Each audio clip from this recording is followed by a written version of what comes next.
I remember the exact words. Family means sacrifice. That's what my dad said as he slid my ticket across the table. Not to me, but to my sister's fiancé. A man who hadn't paid a cent. A man who lived off her, off us. And me? I was the one who wired the money. $31,400. Flights, villa, excursions.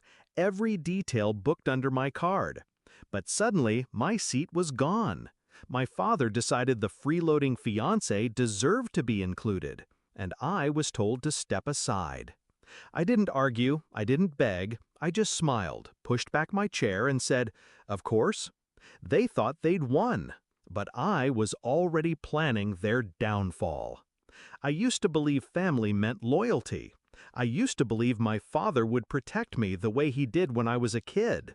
But somewhere between my adulthood and my sister's engagement, things shifted. My father's pride in me became irritation. My sister's failures became excuses. And every time, I was the one expected to give way. I paid, I covered, I sacrificed. And they took. When I booked that trip, I imagined it would be the first time in years we'd all be together without tension. I thought sunshine, beaches, and shared laughter could repair old cracks. Foolish, wasn't it? The moment my father told me my place was better used, I stopped being the provider. I became the architect. First move? Ownership. The bookings were in my name. Flights, villa, car rentals, excursions, every confirmation linked back to my email. Every reservation attached to my card. I didn't cancel. No, that would have been too easy, too merciful.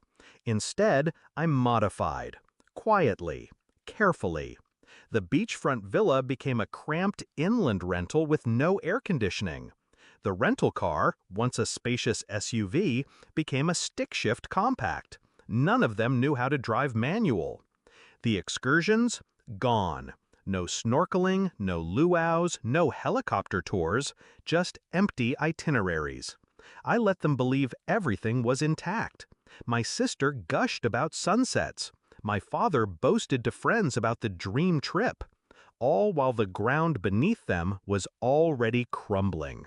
Second move, finances. Since my card was tied to the bookings, I pulled it. Quietly, I swapped their flights onto the cheapest economy fares, stripped of baggage, seats scattered across the plane.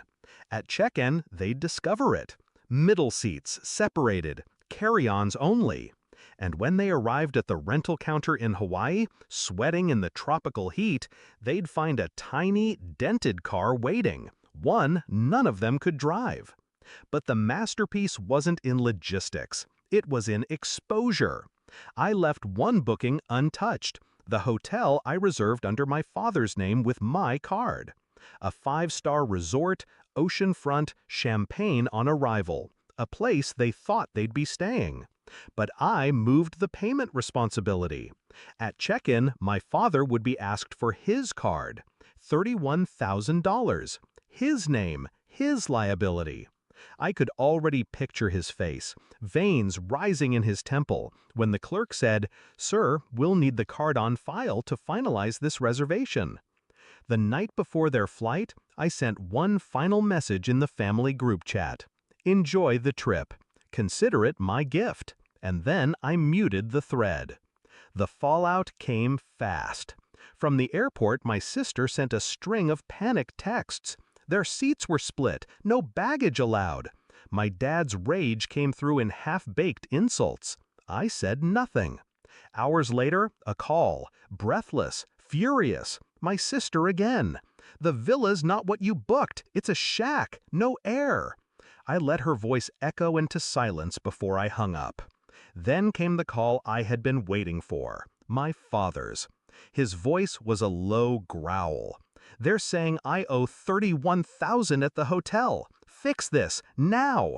I almost laughed. "No worries, Dad. Family means sacrifice, remember?" And then I hung up.